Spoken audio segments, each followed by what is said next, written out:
कैसे मेरे साथियों, मैं आशीष फिर से आप सभी का स्वागत करता हूं आपके अपने परिवार तक्षशिला में। देखिए, बजट जिसका हम लोगों ने कल बात करी थी, उस बजट के जितने भी एमसीक्यूज़ हो सकते हैं उन सभी को मैंने यहाँ कवर कर दिया है। आपके लिए एग्ज़ाम में बहुत ज़्यादा लाभ पहुँचाएंगे, तो आप इस वीडियो को बिल्कुल भी मिस मत करना। इस क्लास को अनिवार्यता के रूप में लेना, आपको बहुत ज़्यादा लाभ देगा। देखिए, पेपर में बजट से लगभग 1 या 2 सवाल आने लगभग तय हैं, तो आप इस क्लास को बहुत अच्छे से देखना, बहुत ध्यानपूर्वक देखना। इसका डिटेल्ड वीडियो चैनल पर ऑलरेडी उपलब्ध है, अगर आप वहां जाना चाहते हैं तो वहां देख सकते हैं। और अगर वो डिटेल्ड वीडियो आपने नहीं देखा है तो केवल आप एमसीक्यू देख लीजिए, अपना काम हो जाएगा, पेपर में आप सवाल बना के आ जाओगे। ठीक है, चलिए शुरू करते हैं पहले सवाल के साथ। यहाँ पर पहला सवाल बेटा हमारा जो है कि उत्तराखंड में जेंडर बजट प्रथम बार कब जारी किया गया था। देखिए, पहली बात कि जेंडर बजट का मतलब क्या है। जेंडर बजट जो है बच्चे वो कि जो महिलाओं के लिए जितनी भी यहाँ पर योजनाएं राज्य में चलती हैं, उन योजनाओं का समीक्षा करते हुए कि वो योजनाएं सही तरीके से चलती हैं या नहीं चलती हैं, उन योजनाओं के अंदर फंड्स कितने हैं, कितने पैसों की आवश्यकता होती है, तो उनके लिए अलग से एक बजट प्रस्तुत करा जाता है। उसी को हम जेंडर बजट कहते हैं। इसकी जो शुरुआत हुई राज्य में वो 2007 से हुई, तो इसका सही आंसर क्या होना चाहिए? Option number C, 2007। ठीक, देखिए 2021-22 में इसके लिए लगभग 7,783 करोड़ रुपए का प्रावधान किया गया था, और बजट 2022-23 में इसके लिए लगभग 13,771 करोड़ रुपए का प्रावधान किया गया है। अब ये भी ध्यान रख सकते हैं। ठीक है, नेक्स्ट देखिए कि उत्तराखंड में किस वर्ष को इंटरनेशनल ईयर ऑफ मिलेट के रूप में बनाया जा रहा है। तो देखिए, ध्यान रखना, बहुत इंपॉर्टेंट सवाल है बच्चे कि ये जो आपका वर्ष 2022 है, इसी को हम लोग इंटरनेशनल ईयर ऑफ मिलेट के रूप में बना रहे हैं। उत्तराखंड इसे इस रूप में बना रहा है। आप बिल्कुल ध्यान रखना, देखिए बहुत इंपॉर्टेंट सवाल है और पेपर में बनने के चांस हो सकते हैं। International year of millet. Question number 3, Uttarakhand budget 2022-23 कब प्रस्तुत करा गया? तो बच्चे ऑप्शन नंबर ए इसका सही आंसर होगा। ये 14 जून 2022 को प्रस्तुत किया गया। प्रस्तुत करने वाले कौन थे? प्रेम चंद अग्रवाल जी। ध्यान रखना, इंपॉर्टेंट है। और इससे पहली जो विधानसभा थी उनके अध्यक्ष भी प्रेमचंद अग्रवाल रह चुके हैं, तो आप ये भी ध्यान रखेंगे। इंपॉर्टेंट सवाल है कि बजट पेश कब हुआ। ये तो बात क्लियर है कि 2022 में हुआ। देखिए, यहाँ पर अप्रैल 2022 जो ऑप्शन है वो इसलिए मैंने डाला कि शायद बच्चों को ऐसा लगता है कि जो वित्तीय वर्ष उत्तराखंड का है या भारत का जो वित्तीय वर्ष शुरू होता है वो 1 अप्रैल से 31 मार्च तक चलता है। ठीक है, लेकिन ध्यान रखना, बजट का पेश हुआ 14 जून 2022 को पेश हुआ।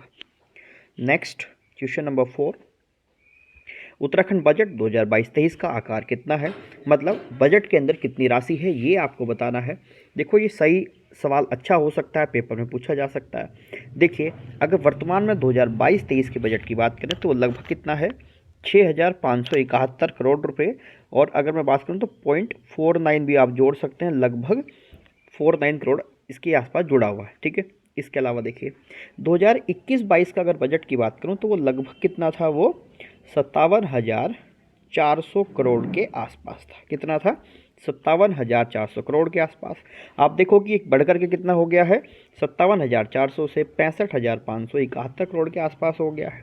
तो इसमें जो परिवर्तन है उसे प्रतिशत में पूछा जा सकता है, वो कितना है वो मैंने सवाल आगे डाल दिया है, जरा देखना। क्वेश्चन नंबर 5 देखिए कि उत्तराखंड बजट 2022-23 विगत वर्ष की तुलना में, यानी कि 2021-22 की तुलना में लगभग कितने प्रतिशत अधिक हो गया है। अभी आपने बताया कि 57,400 तब था, अभी कितना है? 65,571। अगर मैं इसमें से घटा के इसका प्रतिशत भी निकाल लूँ तो मुझे पता चल जाएगा, लेकिन अभी आप सीधा सीधा ध्यान रखिए वो कितना हो गया? लगभग 14.24% का यहाँ पर बढ़ोतरी इस बजट के अंदर देखने को मिली है। ध्यान रखना, अच्छा सवाल हो सकता है, बहुत ज़्यादा महत्वपूर्ण सवाल हो सकता है। क्वेश्चन नंबर 6, उत्तराखंड सरकार को निम्नलिखित में से किस मद से सर्वाधिक रुपया प्राप्त होता है? देखिए, इसके लिए मैंने एक मैप भी बनाया था, एक सर्किल बना के समझाई गई थी बात। आप उसे डिटेल्ड एनालिसिस में देख लीजिए। यहाँ मैं आपको केवल आंसर बताऊंगा कि देखिए, जो केंद्र सरकार है और केंद्र से हमें जो अनुदान प्राप्त होता है उससे हमारा सबसे ज़्यादा रुपया आता है। वो लगभग कितना है बच्चा? वो लगभग 32.77% है। कितना? 32.77%। देखिए, हम विशेष श्रेणी प्राप्त राज्य हैं, यहाँ पर हमें अनुदान ज़्यादा मिलता है। ठीक है, अच्छा चलिए, मेरा एक सवाल है आपसे, वो आप मुझे बताएंगे कि जो विशेष श्रेणी प्राप्त राज्य होते हैं उन राज्यों में जो अनुदान मिलता है या ऋण मिलता है केंद्र सरकार से राज्य को, उस पे कितनी सब्सिडी मिलती है या वो ऋण कितने प्रतिशत ही वापस देना होता है? तो आप ज़रा मुझे बताना। अगर आप जानते हैं तो कमेंट सेक्शन में इसका आंसर अवश्य करना। क्वेश्चन नंबर 7, उत्तराखंड राज्य का सर्वाधिक रुपया किस मद पर खर्च होता है? अभी हमने बात करी किस मद से आता है, तो केंद्र सरकार से जो अनुदान राशि मिलती है उससे आता है। और सबसे ज़्यादा खर्च किस पर होता है बच्चे? तो देखिए, उत्तराखंड का जो सबसे ज़्यादा पैसा खर्च होता है ना, वो वेतन के ऊपर खर्च होता है। और वेतन पे लगभग हमारा 27.19% रुपया जो है वो खर्च हो जाता है। ठीक है, 27.19% रुपया। तो आप ध्यान रखेंगे, इंपॉर्टेंट सवाल हैं सारे के सारे।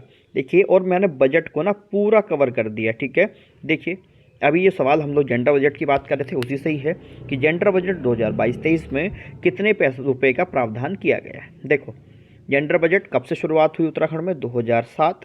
और किस वर्ष में सबसे पहले आया? ये 2007-8 का जो बजट पेश हुआ था उसमें सबसे पहले से पेश करा गया था। और 2022-23 में जो बजट का अनुमान है वो कितना है जेंडर बजट का? वो 13,771 करोड़ रुपए यहाँ पर रखे गए हैं। जबकि 2021-22 के बजट में कितना था? 7,783 करोड़ रुपए के आसपास ये था। ठीक है, तो ये ध्यान रखेंगे आप लोग। क्वेश्चन नंबर 9, अच्छा सवाल है कि प्रदेश में कितने रुपए से ऊपर की परियोजनाओं के लिए ऑनलाइन मॉनिटरिंग हेतु एक कैपिटल डैशबोर्ड तैयार किया गया है? प्यारा सवाल बनाया मैंने, बहुत अच्छा सवाल है। देखिए, क्या हो रहा है कि जो हमारे यहाँ विभाग हैं, जितने भी डिपार्टमेंट हैं, उन विभागों का क्या कर रहे हैं, वित्तीय एवं भौतिक जो प्रगति उन्होंने करी है उसकी ऑनलाइन समीक्षा चल रही है। ठीक है, जितने भी विभाग हैं उनकी वित्तीय एवं भौतिक प्रगति की ऑनलाइन समीक्षा चल रही है और वो समीक्षा ई आकलन ऐप से हो रही है। ठीक है, ये ध्यान रखना, ई आकलन ऐप से। तो उस ई आकलन ऐप के अंदर एक ऑनलाइन मॉनिटरिंग हेतु एक कैपिटल डैशबोर्ड बनाया गया है। ऐसी कंपनियां या ऐसी परियोजनाएं जो 5 करोड़ से ऊपर की हैं उनके लिए इस तरीके की मॉनिटरिंग का प्रावधान उत्तराखंड में किया है। ध्यान रखना, बढ़िया सवाल बनेगा, बड़ा प्यारा सवाल बनेगा यहाँ से। तो 5 करोड़ का ऊपर की परियोजनाओं को मॉनिटरिंग करी जा रही है। ठीक है, क्वेश्चन नंबर 10 देखिए, राज्य में व्यापारी दुर्घटना बीमा योजना के अंतर्गत पंजीकृत व्यापारी की दुर्घटना में मृत्यु के दौरान कितना बीमा राशि प्रदान की जाती है? ठीक है, देखिए, क्या है कि अगर कोई व्यापारी है, उसने पंजीकरण किया है किसके अंदर? व्यापारी दुर्घटना बीमा योजना के अंदर, और उसकी मृत्यु हो जाती है, तो उसे देखिए सरकार की तरफ से यहाँ पर 5 लाख रुपए का प्रावधान। ठीक है, 5 लाख रुपए का प्रावधान यहाँ पर किया गया है, क्योंकि व्यापार को बढ़ावा देना है, ये हमारा आर्थिक विकास इसी पे सुनिश्चित करता है। इसलिए व्यापारियों को एक बीमा राशि प्रदान करी गई है, लेकिन उन्हीं रजिस्टर्ड व्यापारियों को, जो रजिस्टर्ड व्यापारी हैं, ठीक है, उन लोगों को 5 लाख का यहाँ पर प्रावधान है। क्वेश्चन नंबर 11, राज्य में ग्रीवेंस मैकेनिज्म कब लॉन्च किया गया? ग्रीवेंस रिड्रेशल मैकेनिज्म ये कब लॉन्च करा गया? देखिए, ग्रीवेंस का मतलब समझिए। ग्रीवेंस का मतलब 2 बातें होती हैं कि अगर आपको किसी भी चीज़ की शिकायत है, एक तो होता है शिकायत, दूसरी होती है बात सुझाव। अगर आप शिकायत या सुझाव करना चाहते हैं तो एक अलग से पोर्टल होता है। अगर आपने कभी किसी भी बड़ी साइट को देखा हो, अगर आप यूकेपीएससी साइट पे जाएंगे तो वहाँ साइड में आपको एक बटन मिलेगा ग्रीवेंस का, आप उस पर जा करके कोई शिकायत या कोई सुझाव वहाँ पर डाल सकते हैं। ठीक है, तो ऐसा ही एक यहाँ पर लॉन्च किया गया है, जिसकी शुरुआत कब हुई है? जनवरी 2022 में इसकी शुरुआत हुई है। अच्छा सवाल बन सकता है, ध्यान रखेंगे। चलिए, क्वेश्चन नंबर 12, वर्तमान में राज्य में जैविक कृषि क्षेत्र कितना है? देखिए, वर्तमान में जो आपको पता ही है कि लगभग 12.5% भूमि है जहाँ पर कृषि होती है। इसे लमसम हम लोग कितना लिख लेते हैं, 13% के आसपास लिख लेते हैं। ठीक है, ढंग से देखेंगे अभी, देखो। ठीक, इसके अलावा देखिए, अभी ये जो लगातार 5 वर्षों से जैविक खेती में बहुत ज़्यादा उछाल देखने को मिल रहा है। अभी जो यहाँ पर क्षेत्रफल हो गया है वो कितना हो गया उत्तराखंड में, वो 2.15 लाख हेक्टेयर हो गया है। और अगर मैं कुछ हमारी जो कुल कृषि भूमि है उसके अंदर इसका क्षेत्रफल निकालूं तो ये लगभग कितना हो जाता है बच्चे, 34% भाग इसका हो जाता है, जिस पर हमारे यहाँ जैविक कृषि की जा रही है। तो आप ध्यान रखेंगे, अच्छा सवाल बन जाएगा यहाँ से। क्वेश्चन नंबर 13 कि प्रधानमंत्री बीमा फसल योजना के अंतर्गत 2022-23 में कितना मद रखा गया है। ये सब उत्तराखंड बजट की मैं बात कर रहा हूँ। ठीक है, यहाँ केंद्र सरकार के बजट का कोई जिक्र नहीं है, उत्तराखंड का बजट की बात हो रही है। तो देखिए, यहाँ पर जो ऑप्शन नंबर सी है ये इसका सही आंसर होगा। 4 करोड़ रुपए का यहाँ पर क्या रखा गया है, मद का बजट रखा गया है। ठीक है, ध्यान रखेंगे। चलिए क्वेश्चन नंबर 14, वर्तमान में प्रधानमंत्री किसान सिंचाई योजना के घटक पर ड्रॉप मोर क्रॉप के अंतर्गत कितने प्रतिशत राज्य सहायता प्रदान की जा रही है। देखिए, ऐसे सवाल पेपर में बहुत आते हैं, ये सब आंकड़े किस में है, प्रतिशत में। ठीक है, तो देखिए ये लगभग जो अभी यहाँ पर सहायता प्रदान की जा रही है वो कितनी है, वो 45 से 55% सहायता प्रदान की जा रही है। ठीक है, अभी वर्तमान में। लेकिन इसे बढ़ाने का अभी एक क्या दिया गया है, प्रस्ताव दिया गया है। वो प्रस्ताव देने के बाद कितनी ये हिस्सा बढ़ जाएगा या कितने प्रतिशत राशि इसमें क्या होगी फिर अनुदान के रूप में दी जाएगी, कितनी सहायता राशि प्रदान करी जाएगी, वो अभी आपको बताना है, क्योंकि मैंने वो अगले सवाल बना दिया है। देखिए कि वर्तमान में प्रधानमंत्री कृषि सिंचाई योजना के घटक पर ड्रॉप मोर क्रॉप के अंतर्गत कितने प्रतिशत राज्य सहायता प्रदान किए जाने का प्रस्ताव है। ठीक है, अभी कितनी की जा रही है बच्चे, वो 45 से 55% की जा रही है सहायता। लेकिन अभी एक प्रस्ताव दिया है, उस प्रस्ताव को पास होने के बाद वो कितना हो जाएगा आंकड़ा, तो बच्चे वो आंकड़ा हो जाएगा 70 से 80%। यहाँ पर प्रस्ताव है कि इसे कम से कम आप कितना बढ़ाइए, 25% बढ़ाने का प्रावधान है। तो 45 में 25 जो अगर जोड़ूंगा तो वो 70% हो जाएगा। ठीक है, और इस योजना के अंतर्गत लगभग वर्तमान में 43.15 करोड़ रुपए का प्रावधान किया गया है। तो आप ये भी ध्यान रख सकते हैं, अच्छा सवाल बनेगा। देखो यहाँ से नेक्स्ट देखिए, किसान हितों की रक्षा के लिए उत्तराखंड फल, ठीक, एवं पौध नियमावली कब आई। ये कब आई है बच्चे, ये हमें बताना है। तो 16 का आंसर हो जाएगा आपका 7 जनवरी 2022।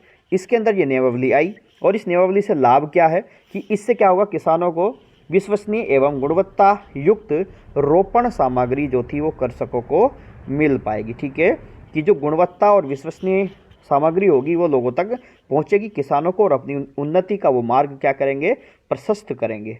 देखिए क्वेश्चन नंबर 17 अगर हम देखें कि निम्नलिखित में से कौन सा राजकीय उद्यान है जिसे हर्टी टूरिज्म के रूप में विकसित किया जा रहा है। ठीक है, देखिए बढ़िया सवाल है। देखो आपका चौबटिया में राष्ट्रीय उद्यान है, रामगढ़ है, धनोल्टी है। और देखिए ऐसे सवाल में आपको सीधा सीधा देखिए कि मैंने कई बार आपको बताया कि 90%, लेकिन उस केस में जब आपको कुछ नहीं पता है तुक्का मारना है तब भी आप उपरोक्त सभी के साथ जाएंगे, और यहाँ पर भी इसका आंसर क्या हो जाएगा बेटा, वो उपरोक्त सभी हो जाएगा। चौबटिया, रामगढ़ और धनोल्टी ये आपके गवर्नमेंट के उद्यान हैं जिन्हें हार्टी टूरिज्म के रूप में सरकार क्या कर रही है, वो विकसित कर रही है। ठीक है, चलिए नेक्स्ट देखते हैं। क्वेश्चन नंबर 18, वित्तीय वर्ष 2022-23 में चाय विकास योजना हेतु कितनी धनराशि आवंटित की गई है। ठीक है, कितनी धनराशि आवंटित की गई है बच्चे, यहाँ पर ऑप्शन नंबर बी 18.40 करोड़ धनराशि आवंटित की गई है। ठीक है, चलिए मुझे बताना है कि उत्तराखंड चाय विकास बोर्ड की स्थापना कब हुई थी। उत्तराखंड चाय विकास बोर्ड की स्थापना कब हुई थी, इसका जवाब आप मुझे अभी वीडियो को पॉज करिए और कमेंट सेक्शन में इसका मुझे जवाब करिए। चलिए मुझे इंतजार रहेगा, जरूर बताना। क्वेश्चन नंबर 19, राज्य में इत्र एवं सुगंध प्रयोगशाला की स्थापना कहाँ की गई है। ठीक, तो राज्य में इत्र एवं सुगंध प्रयोगशाला जो बनाई गई है बेटा, चमोली नहीं होगा, कुछ लोगों के दिमाग में चल रहा होगा कि फूलों की घाटी है इसलिए चमोली लगा दो, नहीं, ये देहरादून के अंदर आपकी बनाई जा रही है। क्या आपका इत्र एवं सुगंध प्रयोगशाला ये इंटरनेशनल लेवल की है, ये ध्यान रखना, अंतर्राष्ट्रीय स्तर की है, तो ये भी इम्पोर्टेंट बात हो सकती है। इत्र एवं सुगंध प्रयोगशाला का लोकार्पण 3 दिसंबर 2021 को किसके द्वारा किया गया था? पहली बात, ये कहाँ बन रही है? आपने अभी देखा देहरादून के अंदर। इसका लोकार्पण कब हुआ? 3 दिसंबर 2021 में हुआ। तो ये आप ध्यान रखेंगे, इंपॉर्टेंट है। और इसका लोकार्पण किसने किया है? इसका लोकार्पण हमारे प्रधानमंत्री महोदय माननीय नरेंद्र दामोदर दास मोदी के द्वारा किया गया था। तो आप ये भी ध्यान रखेंगे, अच्छा सवाल बन जाएगा। क्वेश्चन नंबर 21 कि कृषकों को गुणवत्ता युक्त पौध उपलब्ध कराने के हेतु सगंध पौधा केंद्र की स्थापना कहाँ करी गई है, या इसकी स्थापना कहाँ पर हुई है? तो देखिए देहरादून के अंदर एक जगह पड़ती है सेलाकुई, आपने नाम सुना होगा। तो इसी सेलाकुई में क्या है, यहाँ इसकी स्थापना हुई है देहरादून। और देहरादून में ही राज्य का जो वेस्ट मैनेजमेंट एक है ना, वो भी कहाँ पे लगाया गया है? वो भी देहरादून के अंदर लगाया गया है। तो आप ये भी ध्यान रखेंगे, वेस्ट मैनेजमेंट प्लांट।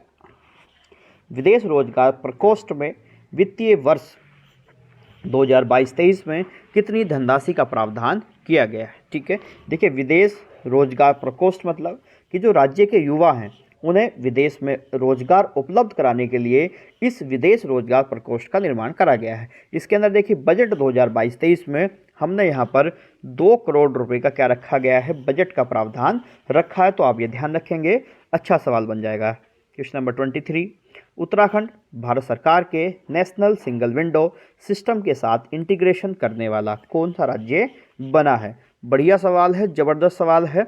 देखिए ये उत्तराखंड को पहला नंबर मिला है इसमें इंटीग्रेशन करने के लिए सिंगल विंडो प्रोग्राम में। तो ध्यान रखिए, ये देखो ईज ऑफ डूइंग बिजनेस के अंतर्गत है और यहाँ पर सिंगल विंडो के साथ ही आपको सारी सुविधाएं मिल जाएंगी। कुछ इस तरीके का यहाँ पर प्रावधान किया गया है, तो आप ये ध्यान रखेंगे। चलिए 1 मिनट जरा, हम कहाँ पे थे? 23 पे थे, ठीक है, आ गए। क्वेश्चन नंबर 24 एक जनपद 2 उत्पाद योजना कब से लागू करी गई? बच्चे देखिए ये योजना लागू करी गई आपकी सितंबर 2021 से। तो ऑप्शन नंबर सी इसका सही जवाब है। देखिए इस योजना के 2 लाभ हैं। पहली बात यह है कि राज्य में उत्पादन को बढ़ावा दिया जा सके, ठीक। और दूसरी बात, आर्थिक विकास हेतु इस योजना का संचालन करा जा रहा है कि उत्तराखंड में आर्थिक जो उन्नति है वो आगे बढ़े, यहाँ के स्थानीय लोग उन्नति करें, आगे बढ़ें, जिससे हमारा राज्य भी क्या करे? उन्नति की राह पर अग्रसर हो जाए। क्वेश्चन नंबर 25 प्रधानमंत्री ग्राम सड़क योजना के अंतर्गत कितने पुलों ब्रिजों को 2022 में पूर्ण करने का लक्ष्य रखा गया? देखिए ब्रिज मतलब नए पुलों को ध्यान रखेंगे, नए पुलों को करने का लक्ष्य रखा गया है। तो ये जो लक्ष्य रखा है बच्चे वो 151 नए पुल हैं हमारे, उन्हें पूरा करने का लक्ष्य रखा गया है प्रधानमंत्री ग्राम सड़क योजना के अंतर्गत PGSY, ठीक है। मुख्यमंत्री पलायन रोकथाम योजना, देखो ध्यान रखना पलायन रोकथाम कार्यक्रम आपके सिलेबस में अलग से डाल रखे हैं इन्होंने। तो ये अच्छा सवाल बनेगा, मोस्ट इंपॉर्टेंट सवाल बनेगा कि कितने करोड़ धनराशि का प्रावधान किया है। तो यहाँ पर देखिए 25 करोड़ की धनराशि का प्रावधान आपकी राज्य सरकार ने किया है कि यहाँ से पलायन को रोकना है। पलायन मतलब कि यहाँ से जो लोग बाहर जाते हैं उन्हें बाहर न जाने दिया जाए, अपने क्षेत्र में ही सब सुविधाएं उन्हें उपलब्ध करा दी जाएँ, रोजगार के अवसर उन्हें यहीं में मिलें। और इस कार्य के लिए यहाँ पर जो बजट में जो इसका आवंटन किया है इस बार वो 25 करोड़ रुपए का आवंटन है। क्वेश्चन नंबर 27 अटल नवीनीकरण और शहरी, ये अच्छा सवाल बनेगा भाई। अटल नवीनीकरण और शहरी परिवर्तन मिशन के अंतर्गत राज्य के कितने नगर निगमों को चिन्हित किया गया है? देखिए इसके अंदर जो नगर निगम चिन्हित करे बच्चे वो 6 नगर निगम हैं जो चिन्हित करे गए हैं। कौन कौन से? देहरादून है आपका हरिद्वार है, रुड़की है, काशीपुर है, रुद्रपुर है, हल्द्वानी और काठगोदाम है। ध्यान से सुनेंगे, देहरादून, हरिद्वार, रुद्रपुर, काशीपुर, रुड़की, हल्द्वानी और काठगोदाम। इसके साथ साथ आपका जो पर्यटन नगरी है आपकी त्रिऋषि सरोवर जिसे बोलते हैं वो आपका क्या नैनीताल, वो भी इसके अंदर यहाँ पर शामिल करा गया। लेकिन नगर निगमों की बात करेंगे तो वो कितने हैं? वो 6 नगर निगम इसके अंदर शामिल करे गए हैं। क्वेश्चन नंबर 28 मुख्यमंत्री हुनर योजना किस समुदाय के लिए संचालित की जाती है? देखिए ये प्रावधान अभी हुआ है और जो हमारा अल्पसंख्यक वर्ग है मतलब माइनॉरिटी, क्या बोलते हैं? माइनॉरिटी, इन लोगों को एक आर्थिक विकास के लिए, सामाजिक उन्नति के लिए इसे आपकी मुख्यमंत्री हुनर योजना का संचालन किया जा रहा है। ठीक है, ध्यान रखेंगे आप लोग। क्वेश्चन नंबर 29, राज्य के कितने जिलों में कैंसर यूनिट का संचालन आरंभ हो रहा है। देखिए, कैंसर यूनिट चलाने का जो मेन उद्देश्य है सरकार का वो ये है कि जो लोग बहुत दूर दराज एरियो में रहते हैं उनके आसपास के क्षेत्रों में उन्हें कीमोथेरेपी की सुविधा मिल पाए, उन्हें लाभ मिल पाए, उनके स्वास्थ्य को लाभ हो। इसीलिए राज्य के जो पर्वतीय जिले हैं आपके 7 पर्वतीय जिलों के अंदर इसको लागू किया जा रहा, संचालन इसका शुरू हो रहा, जिनमें आपका अल्मोड़ा, पिथौरागढ़, चंपावत, टिहरी, उत्तरकाशी, पौड़ी और चमोली हैं। दोबारा सुनिए, 7 कौन कौन से हैं? अल्मोड़ा, पिथौरागढ़, चंपावत, टिहरी, उत्तरकाशी, पौड़ी और चमोली। ठीक है, ये सब इसमें शामिल करे जा रहे हैं। चमोली में 2 राष्ट्रीय उद्यान हैं, वो कौन कौन से हैं उनका नाम मुझे कमेंट सेक्शन में डालेंगे आप लोग अभी। ठीक है, वीडियो को पॉज करिए और कमेंट सेक्शन में डाल दीजिए। ठीक है, उन दोनों उद्यानों का नाम चमोली के अंदर। नेक्स्ट देखिए 30, राज्य में one nation one ration card योजना कब लागू हुई थी। देखिए, ये जो लागू हुई one nation one ration card योजना वो हमारे यहाँ जुलाई 2020 में लागू हुई। ठीक है, ध्यान रखेंगे, इंपॉर्टेंट बात है। और देखिए, ये आपके जितने भी बजट संबंधी पेपर में हो सकता था सवाल बने, मैंने कोशिश करी है कि उन सबको मैं कवर कर सकूं। और आपको अगर वीडियो सही लगी हो, अच्छी लगी हो, कुछ लाभप्रद लगी हो, आपको कुछ लाभ हुआ हो तो कमेंट सेक्शन में मेरे सवाल जो मैंने पूछे वो देना। दूसरी बात, लाइक कर देना वीडियो को, और अगर चैनल को अभी तक सब्सक्राइब नहीं किया है तो सब्सक्राइब कर लेना। चलिए, मैं ऐसे ही काम के किस्से लाता रहूँगा, आपकी सहायता करता रहूँगा। तो फिर मिलते हैं फिर हम लोग अपनी अगली क्लास में। तब तक के लिए बहुत बहुत धन्यवाद।